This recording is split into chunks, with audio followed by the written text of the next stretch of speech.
Hi, we're recording. So a few announcements. Well done on your exam. The class average was an 83.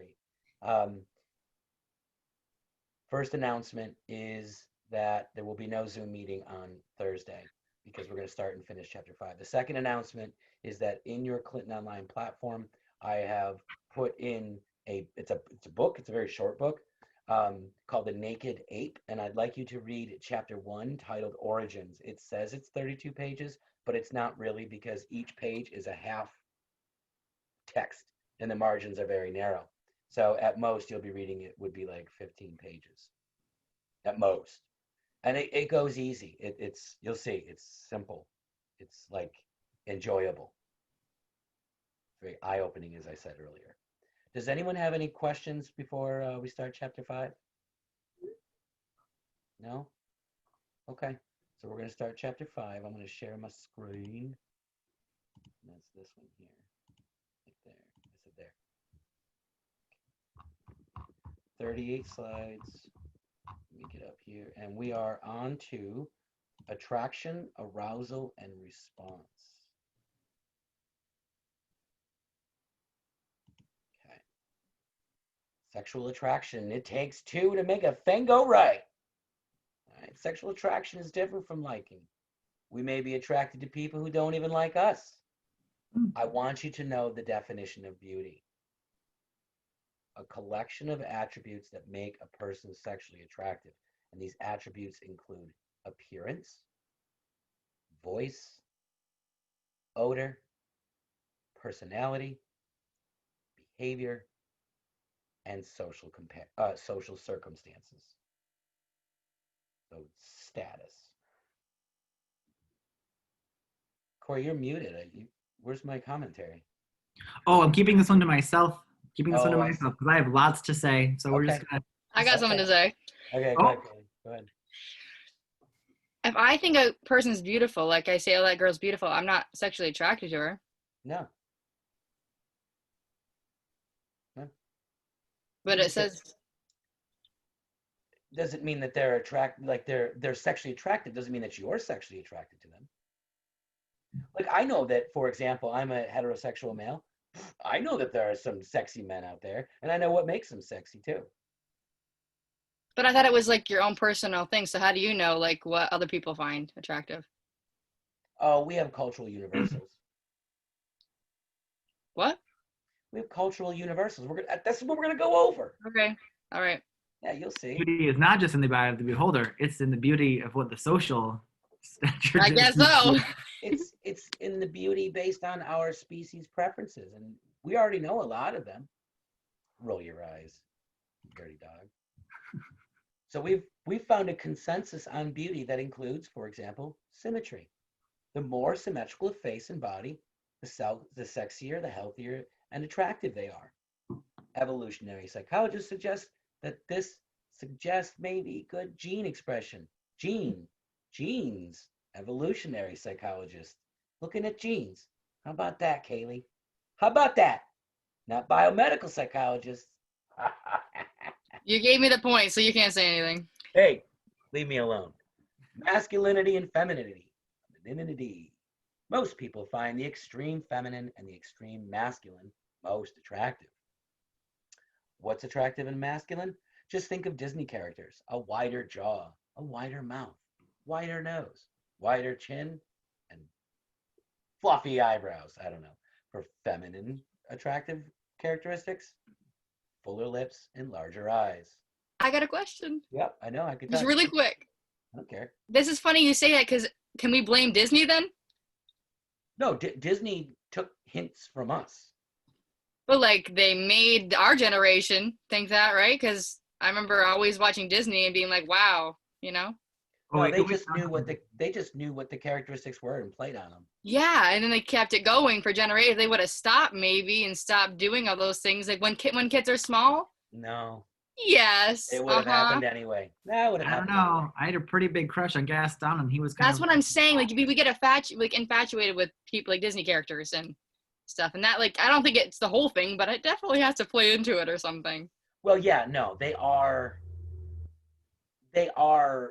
You could say they absolutely are sexualizing characters. Haley, are you trying to sue Disney? A little bit. I'm kind of mad at Disney. All right, just gonna throw that out there, like lawsuit. Get behind it, girl. I'm behind you. You kind of set the expectations up here, right? I mean, come on.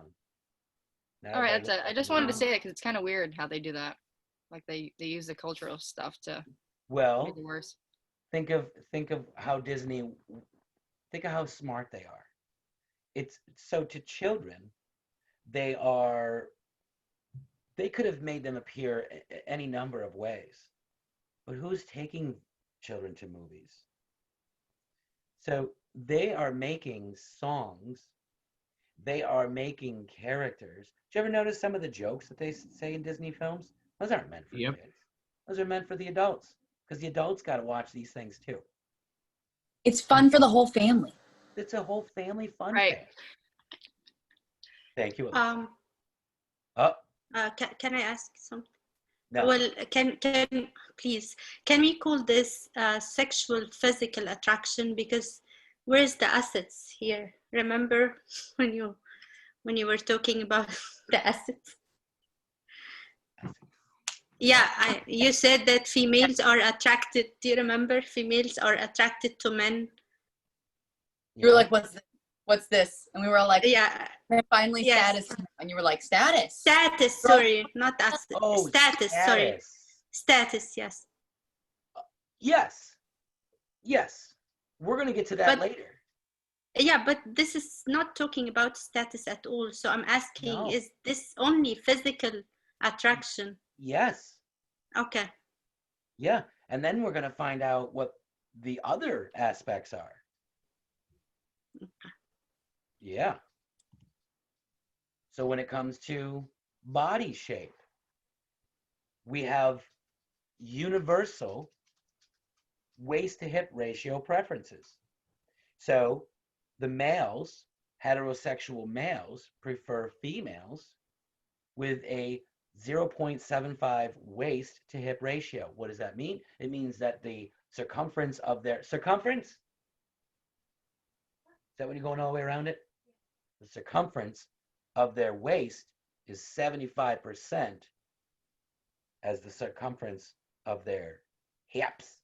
Now, for women, heterosexual women, they prefer their men to have a waist to hip ratio of 0.9. Remember this. That's fair. Here is a 0.70 waist to hip ratio.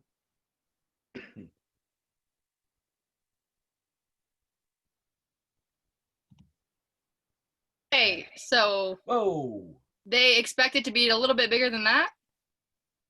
5% bigger, yeah. Who is doing these things? Exams Corsets. or... Corsets are Okay, doing never it. mind. I'm just gonna shut up. Just because they're unrealistic doesn't mean they aren't preferred. Now, not only today, in 2020. Yeah, but look at men. You think all men have a 0.90 waist to hip ratio? No. Working on it. We didn't show us a picture, so I didn't see it. I don't know. Yeah. It's gonna be all right. I'll show you a picture. Fine. Oh, freaking Kaylee, right? Golly. Yeah. Getting behind Kaylee on this one. Yeah. Okay. You know, I actually reviewed these and I thought we're gonna be good here. This is gonna be interesting. It's gonna be fun. I gotta think like Kaylee. I gotta get in there and think like Kaylee. I gotta think like Corey. I gotta think. All I'm seeing is women's bodies. I'm getting sick of it. That's not true. Just wait. Hold on. That's not true, Corey.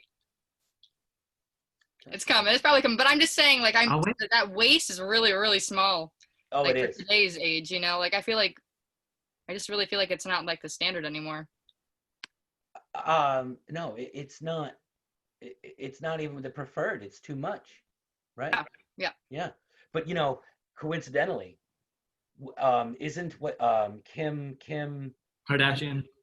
who, Kardashian. right? Doesn't she have that waist? Isn't she the one? Yeah, but she has that corset thing and she fakes it till she makes it. Right. That's what I'm saying. But my point is, as Corsets far are- as- For back support. Just Oh so yeah, you're right. That is a health concern for her. It is not about her waist. It is about her posture.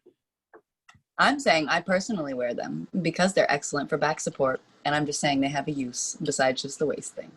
That is They're too such a good expensive. point. Can't afford one. So body fatness is not universal, Oh. not like waist to hip ratio. In the US culture, it's thinness in women. Obese women are preferred in some non-Western cultures where food is scarce. Breast size and sexual attractiveness is also less clear. Some studies found that men prefer larger than normal breast sizes. Other studies show that they don't. But women think they do regardless. People prefer faces of their own culture as well. Hmm. Children are also sensitive to attractiveness. They will stare at, quote, attractive faces longer. That makes Men sense. generally find women most physically attractive from their late teens and steadily decreasing as they age. Women have the same trend, but not nearly as strong. Oh. So from this to this, Oh, Jesus. from this to this. Ah. Women find men with deeper voices more attractive, and men prefer higher voiced women. What about pheromones? Right? In one study, they had women rate the smell of soiled t-shirts worn by men. They asked them, smell this. Do you think this man has a symmetrical face? Well, they never saw the men, but when they were in their fertile phase, when they were ovulating, they rated them appropriately. Oh. Boom. So what does that mean? Gotta make sure your stink is good. Is that pheromones? Or is it simply the timing? I don't know. Both. It's gotta be pheromones. It's gotta be something. I don't know. There's something to it, isn't there? Yeah. Attractiveness involves senses beside vision. The behavior influences sexual attractiveness as well. Many people underestimate their own attractiveness and try to improve it by using technology, from cosmetics to plastic surgery. Oh. Simply put, just smile. Smiling makes you more attractive. Both men and women value a sense of humor, but their value is different. For a woman, he's more attractive if he's humorous. For men, she's more attractive if he laughs at her jokes. She's just going downhill fast. What if she makes more money than him? Most women will find a male that makes more than her. Here we go. Kaylee's up. Oh, you're leaning forward to hit that unmute. Don't lie. I was laughing, not at the joke though. Oh, No joke, just laughing. okay. Familiarity. Yes. It both increases and decreases attraction. Having seen a face before makes us judge it as more attractive. We see a face a lot.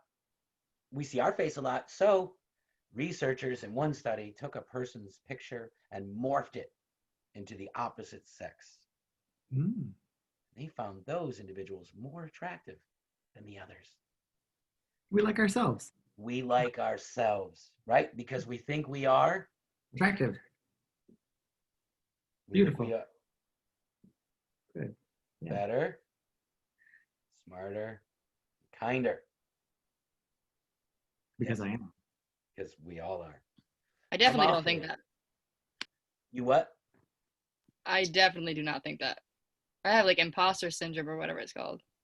Imposter syndrome. It's a thing. I read it. I've never heard of it.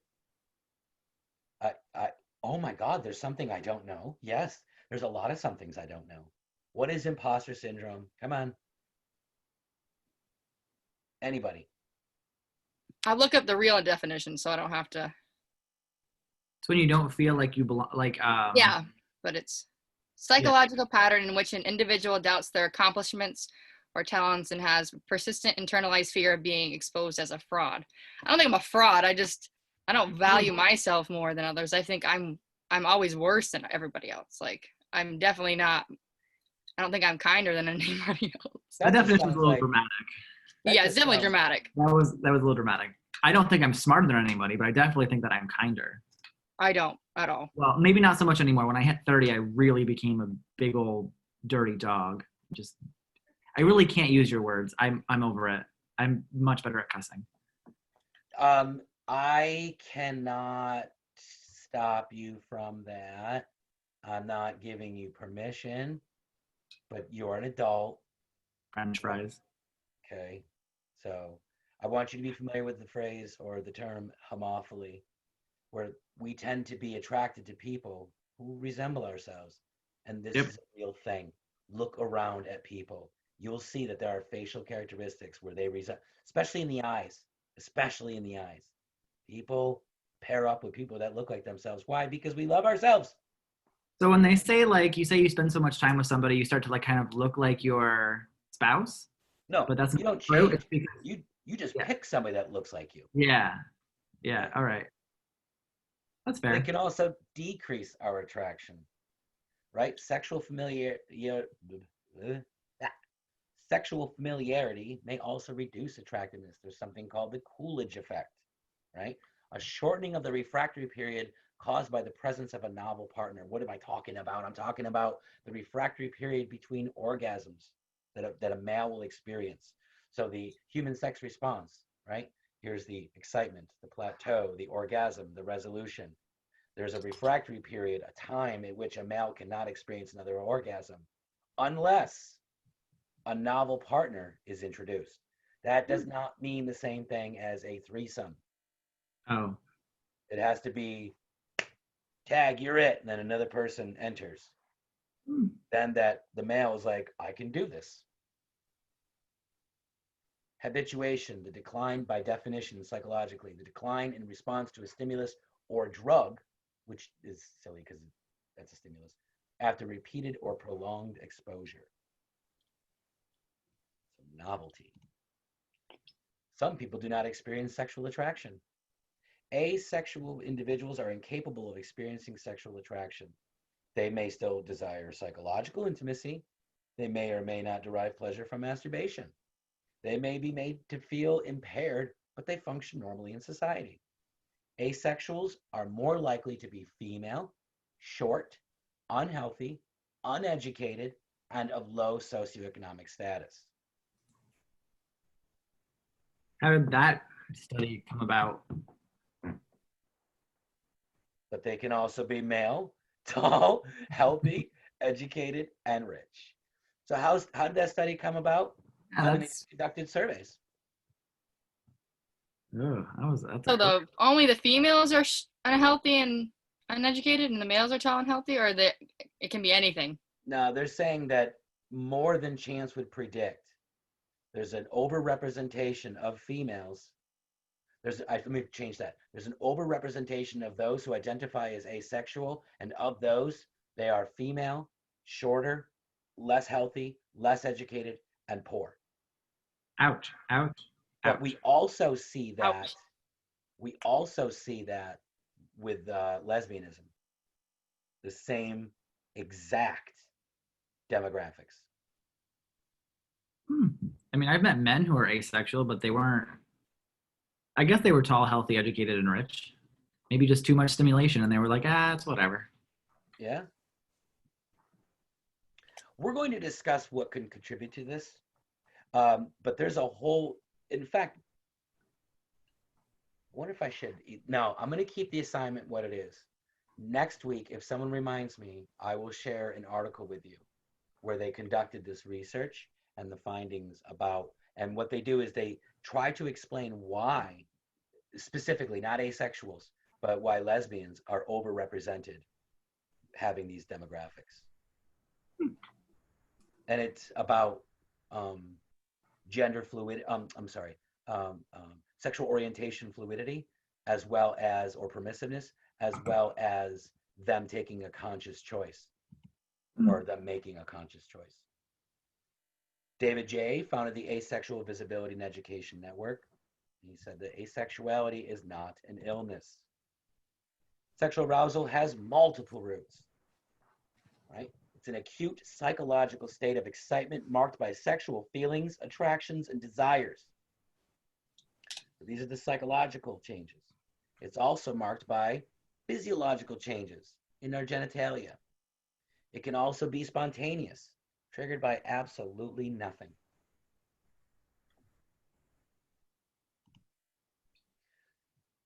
Fantasy is a common mode of sexual arousal.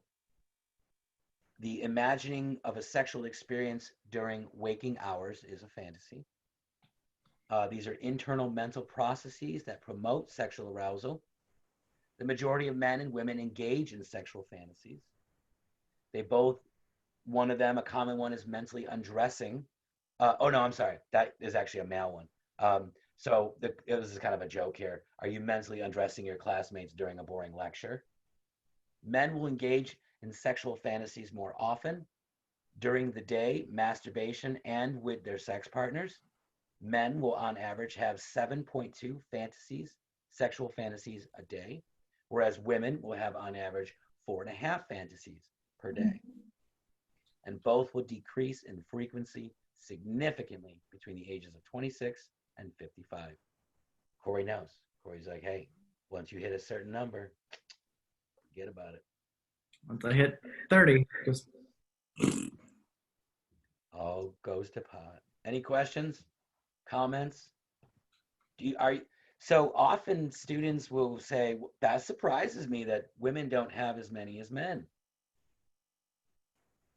Most of my female students will say, I expected it to be the same. so are women less sexual than men? Are they less sexual than, just in general? Yes. Mm. Yes. I mean, in almost everything we describe, we're going to show that women are reporting less of it. Yeah.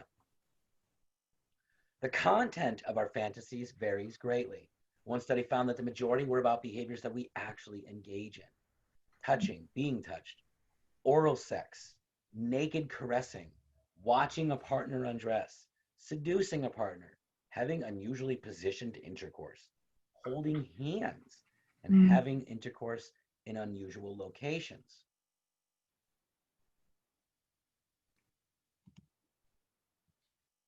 Now we have some gender differences. Men fantasize more than women about stimulating his partner's genitals, about having more than one partner simultaneously, about having sex with a virgin, about watching the partner undress, about being caught in the act of sex, or having sex with a famous person, anal sex, and forced intercourse or submission. I have a question. Shoot. So are the forced intercourse, submission, and having intercourse with a famous person being caught, is that like intrinsic to males, or is that from the effect of like pornography and socialization? Both. Both. You can't separate them. You would still see it more in men than women, but it is greatly influenced by what we are exposed to. Absolutely. That's good. That's a really good question. That's good. Because there's a lot of research, right, that shows the effects of violent pornography and how men treat women. Yeah, you're right. That's true. I did a speech on this in my senior year of like the effect pornography has on mostly males, and the numbers are icky. Mm-hmm. Mm-hmm. It's rooted in our evolution, though, of who we've become. So, for example, earlier in the semester, we talked about male stereotyped behaviors and female stereotyped behaviors. And one of those I mentioned to you all. Does anybody remember what one of those behaviors was? That has to do with sex specifically.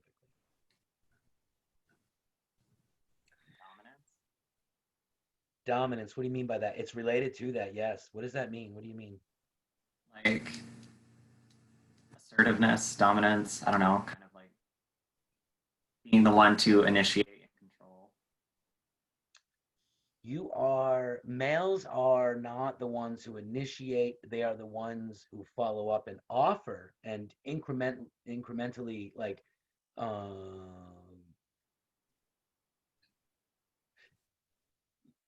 change the offer closer towards sex. That is true. Um, one of the things that I mentioned earlier in the semester was a male stereotypical behavior is mounting. Yep. And a female was lordosing or arching themselves to receive the male's penis. That, if you think about that, you think about all the other species of animals. Only ourselves and the bonobos have both face-to-face and rear entry coitus. So what does that mean? It means that all other sexually reproducing mammals are mounting from behind. That means in and of itself, the act of being on top of something, of another, is sort of dominating. It's refusing to let that move. I mean, if you've ever watched another animal, like a non-human animal, engage in intercourse, it can be violent. It appears violent. Like the males would be like biting the back of the female's neck and freaking and she's like, pull my hair. What's a bonono? That's Huh? it happens with chickens a lot. I just wanted to I'm literally Yes, standing outside. especially And with birds. we have chicken coops and they're violent, super Yes. violent. The males will grab that back of the head and just like use that as like leverage. Yeah, it's kind of scary. I'm into it. Women fantasize more than men about getting married. Oh, me too. Oh, Kaylee, we're gonna switch on that one. Until you actually get married and then you realize that's a joke. Don't kill the fantasy. Women fantasize about Disney things. again. You have another question? Disney. Disney.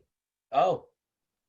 Oh no. Again, Ah. I think it's evolutionary for women because they're relationally interdependent to identify themselves, to literally identify who they are and understanding who they are by their relationships with their immediate people. And why am I so different? Why are people so different then? Because I'm disgusted by marriage, disgusted. Kaylee, I'm going to let you and you alone. No one answer this question. Kaylee, you asked, then why are we so different? No, Tell me. people who don't believe in that. You tell me why people are so different. I don't know. That's Yes, why you I'm do. so confused. Yes, you do. I don't know because I was raised around people who are that way, and I'm the complete opposite. Let me ask you this, which suggests that it's not environmentally determined, is it? It means it's who you are, right? So how did you become who you are? I don't know because nobody in my family is like me at all. How else can you become who you are? Relationships and stuff like that, like friends and stuff, like school environments. That's all I can think about, but they're all the same. Did your friends determine your hair color? No, genetics did, but Genetics. I'm saying genetically, everyone else around me isn't like that. Okay. So, but do you think you're the only person who's not interested in getting married? No, definitely not. But the portion, the bigger portion of people do. The majority, right? But that's what we're talking about. All these are majorities. So yes, it's that's I'm correct. really confused. Very What good. makes it the opposite? Because Kaylee, and here's the thing. If we see these things happen universally, just like, and I'm not comparing your lack of wanting to get married to anything other than like looking at things statistically, just like homosexuality or bisexuality or extramarital affairs or the time at which we have sex for the first time, and we see these variations. When we see these things from culture to culture and the numbers don't change, it suggests what? Anybody can answer now. Anybody else? Because I don't know. That can be genetics, and you can. And if it's genetics, then it suggests what? Evolutionary traits. Beautiful. And if it's evolution, then that means it was designed to be that way, as in it's necessary to have differences among our species. We will not survive if every single one of us is the same. That's true. And that's why we have differences. Well, that's good to know. Thank you. You're welcome. Gay and lesbian fantasies are similar to heterosexual men and women, except the sex of the partner, of course. 33% of heterosexual women have sexual fantasies of engaging in sex with the same-sex partner. 19% of heterosexual men have sexual fantasies of engaging in sex with the same-sex partner. Yep. Now, why? Because we like ourselves. Curiosity, the kind of like taboo of it is more No. arousing. No. Okay, yeah, that answers that question. I didn't ask the question correctly. Let me ask the question correctly. Why are there differences between the sexes?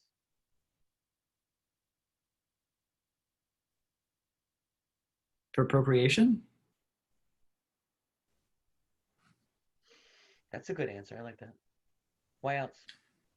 Because women would have more of that emotional connection with other women than men would with other men. I So like there'd that be as more well. of like a fantasy. I like that as well. What else?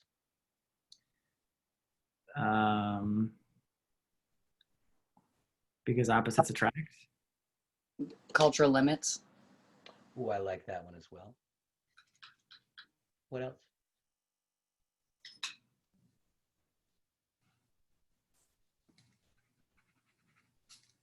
I mean, I was really going mostly for what Alyssa had said.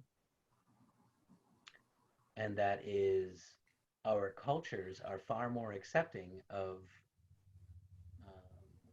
lesbianism than we are of gay relationships. We are far more accepting of gender fluidity. We are far more accepting of orientation fluidity and so on and so forth of our females. So it gives them more permissiveness to engage in these sorts of fantasies. Or Well, admit engage. what? Or admit in a poll that they engage. That is also true. That is also true.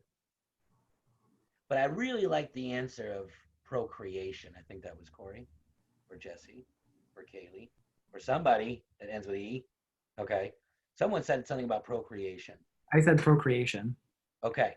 I really like that one because it kind of, to have it happen less means that you're less likely, probably means you're less likely to engage in it. So to have the species have 1/3 of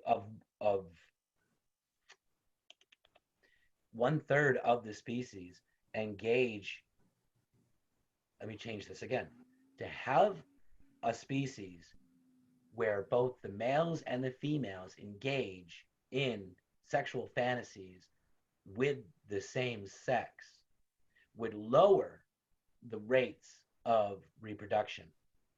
So it's population control. It's population control in some ways, because if you think about it, yes, it is the answer. That's absolutely the answer. It ensures two things. One, that males are more motivated to fantasize about females. It also ensures that the females still have control over who they're mating with. So males again are the yup, and the females are nope, maybe, nope, yes, nope, no, and so on. And it's this sexual selection that females really have. You want to blame why females and males look the way they do. The differences we have, females determine this. Ultimately, females ultimately determined how we look today in comparison to our ancestors, because they were the nope, yes, nope, and so on. And that's a good thing, because if you put that power in the hands of men, no, I'm just kidding. Oh my God. I'm kidding. That was sexist. I'm just kidding. Okay. Gender differences again. People often feel guilty about their sexual fantasies, especially if there are behaviors that they would not actually engage in. People who can enjoy a range of sexual fantasies without experiencing guilt seem to have generally more satisfying sex lives. Mhm.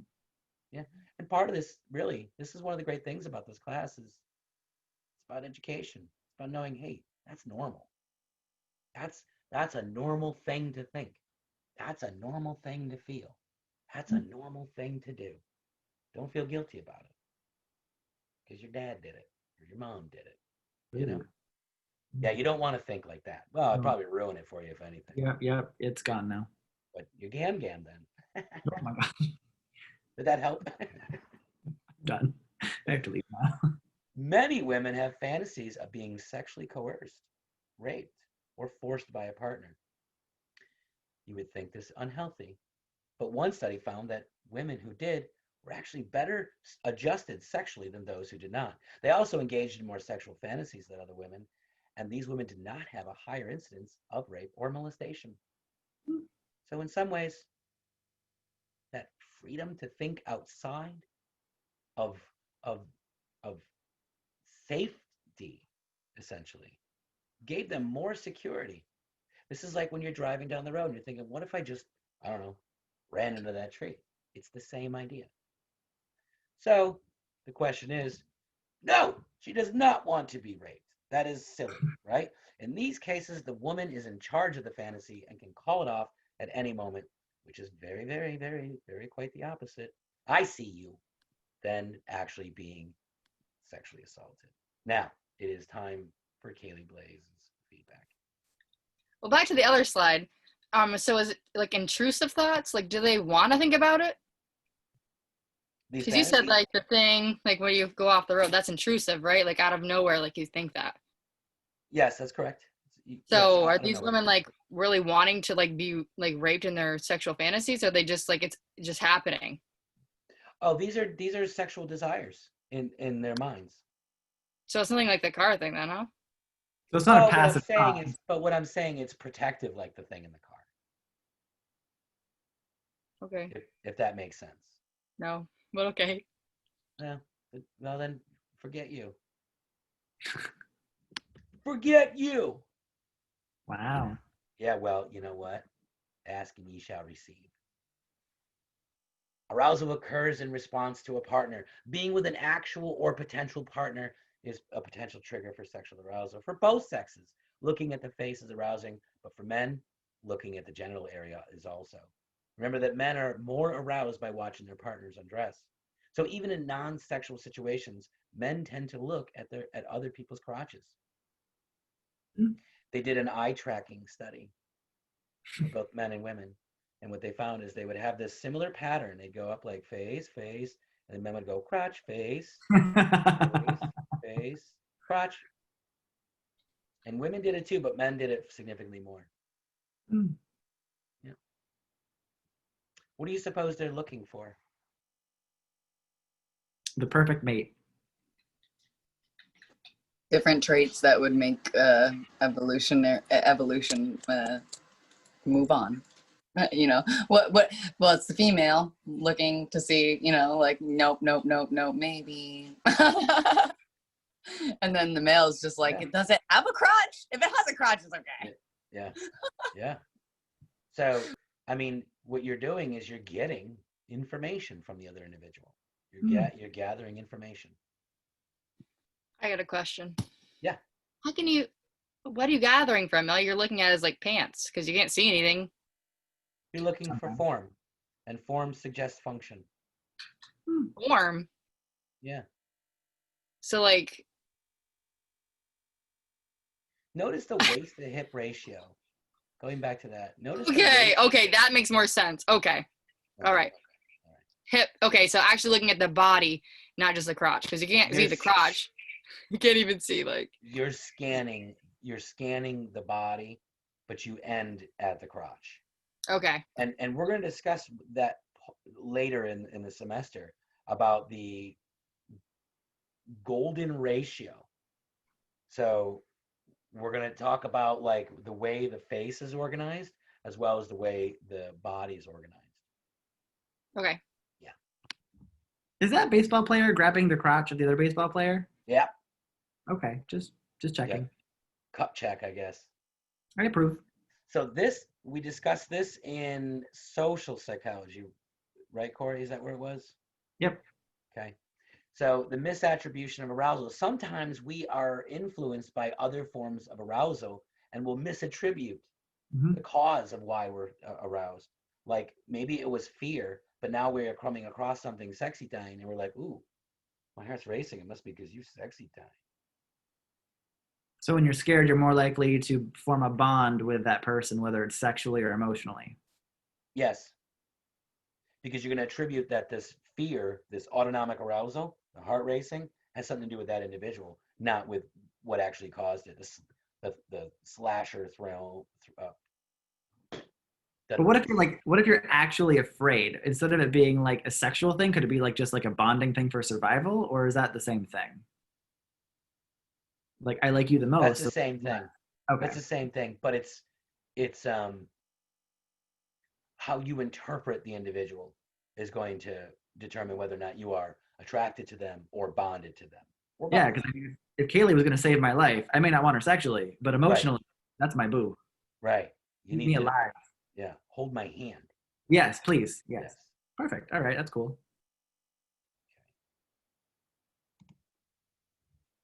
Hormones influence sexual arousability. What about testosterone? There's no evidence of short-term effects on sexual arousal. Studies found that testosterone levels were higher only after having sex, not before. Therefore, sex triggers testosterone release and not vice versa. The long-term effects, though, right? So that's the short term, that's in the now.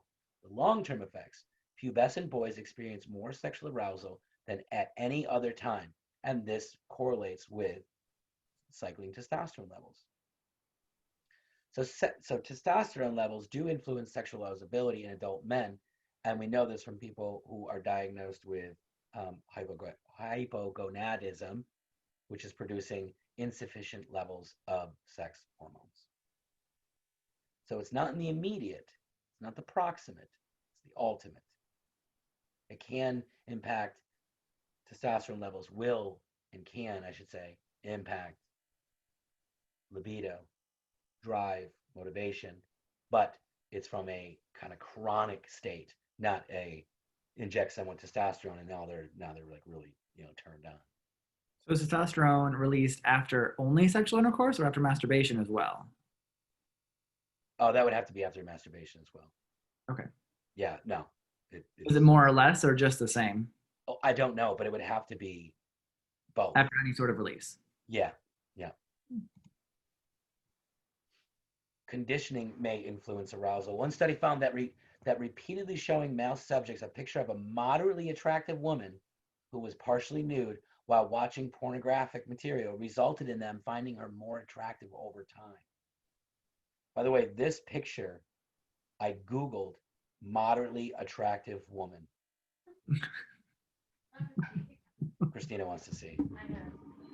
Personally, I don't find her moderately attractive. I find her attractive. The one on the left. On the left. I think she's attractive. No, I think that's fair. Moderately? She's not ugly, so I mean, like, is that the basis? But wait a minute. Corey, What? you find... Never mind. I can't do that. Never mind. I said she's not ugly. Is that the basis? She's all right. Like on a scale of like 1 to 10, I'd put her at 5, 5, 6. Okay. And... yeah, I'm moving on. That's the definition of moderate, Corey. Oh, well. I feel like, I should give her some more credit, but I don't want to. I like the other girl's lip gloss, though. That's nice. Looks like she's drooling. All right, moving on. Maybe. So we know the human sex response or sexual response as identified by William Masters and Virginia Johnson. The 4 stages, excitement, right? You're like, this is going to happen. Touch me. I touch you. Okay. The plateau phase, whatever. The plateau phase, now we're in it. We're doing it. It's sexy time. Then the orgasm and then the resolution. Those are the 4 stages. They can be dependent on the individual, absent altogether or repeated, and so on and so forth.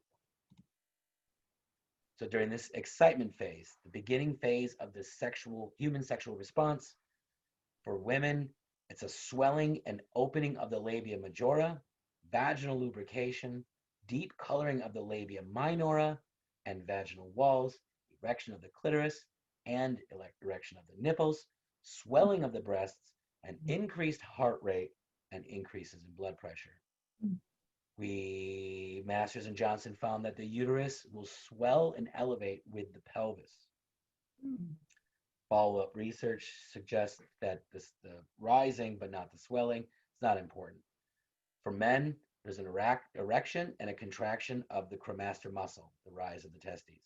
See, all these things are happening for women's body within women's bodies. And what do men get? A rise of the testes and an erection. For a woman, she's like turning into a butterfly, right? For a man, he's just like, blah, and that's it. Now, that's the excitement. The plateau phase, the arousal is maintained at high levels. This may last from minutes to hours. For women, there's a thickening and a tightening in the walls of the outer third portion of the vagina to grip the penis more tightly. This region is called the orgasmic platform, while the inner region balloons out. The glands of the clitoris disappears under the hood, the breasts swell further, and the areolae become engorged. Men, secretions from the bulbourethral gland, or known as colloquially as, quote, in your textbook, precum, may appear at the urethral opening. Can confirm is what I'm reading. The orgasm phase, the intense, pleasurable sensation at sexual climax and the physiological processes that accompany them. It's usually felt as a relief of sexual tension. A relief of sexual tension. It's followed by calm. The subjective experience felt by women and men are the same as far as anyone can tell, but for women, there are intense muscle contractions, about 1 per second, for about 8 to 10 seconds. That's 1 Mississippi, 2 Mississippi, 3 Mississippi, 4 Mississippi, 5 Mississippi, 6 Mississippi, 7 Mississippi, 8 Mississippi, maybe 9 Mississippi, maybe 10 Mississippi. In comparison to men, oh, they don't say it. Men, the average, 1 Mississippi, 2 Mississippi, 3 Mississippi, 4 Mississippi. Please note, that's it. Did you say 6? Now we got about 4 to 5. Might get 5. About 4 to 5. Well, what do we have here? We have a sex difference. Why?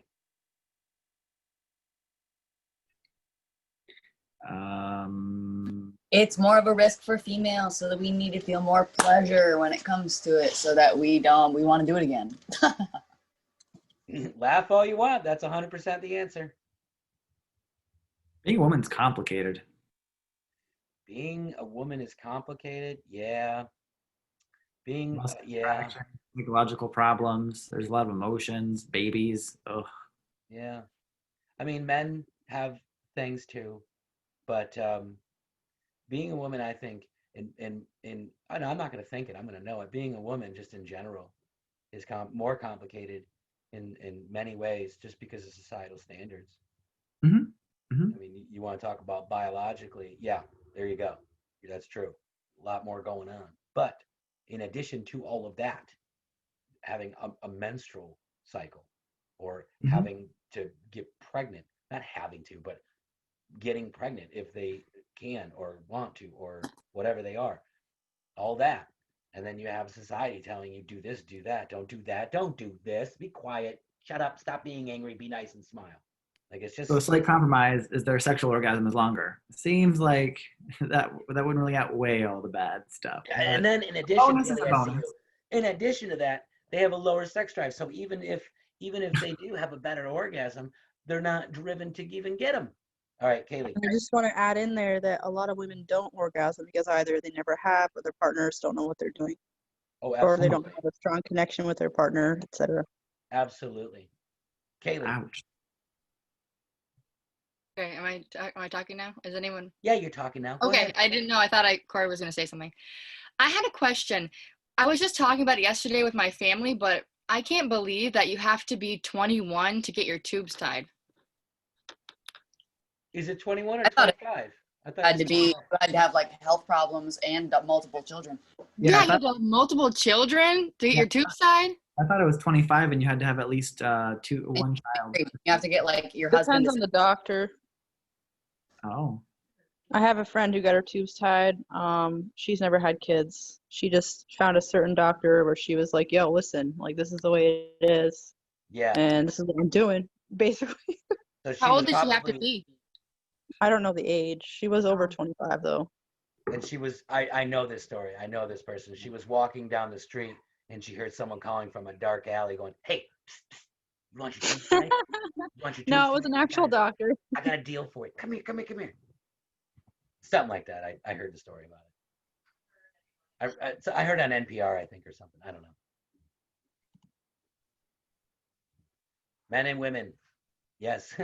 The surge-like release of oxytocin from the pituitary gland. The oxytocin, these are hormones that are secreted by the pituitary gland that stimulates uterine contractions and secretion of milk. It also helps generate the pleasurable experience of an orgasm. What's a big one for Mr. Bunny?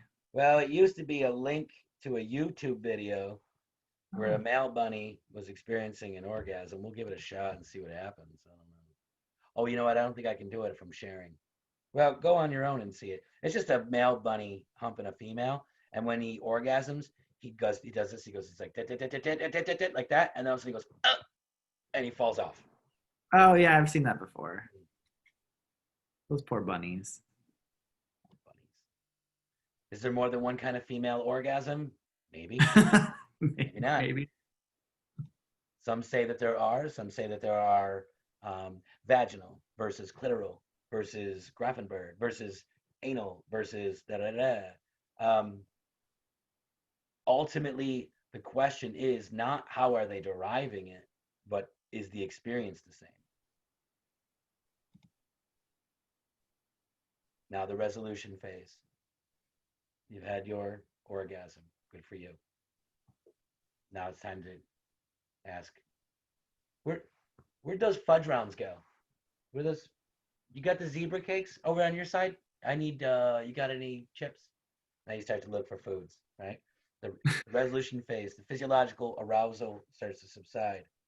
Now the refractory period, the period of time after male orgasm during which further sexual stimulation does not lead to renewed erection or second orgasm.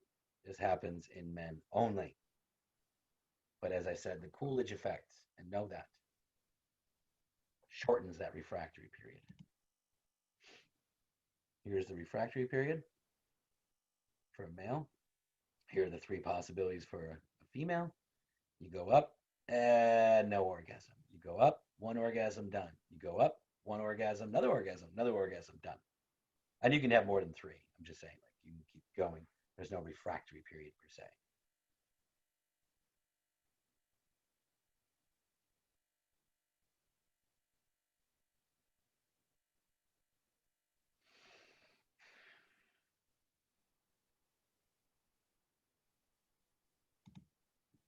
Okay, that's it. All right. Does anyone have any questions? Comments? Good discussions today. Great questions. Yeah. There will be a quiz on chapter 5 Friday. Jesse, do your thing. Okay. Thank you. Same old. I guess I'll see you next week, okay? Okay, goodbye. See you next Okie dokie. Bye. Bye.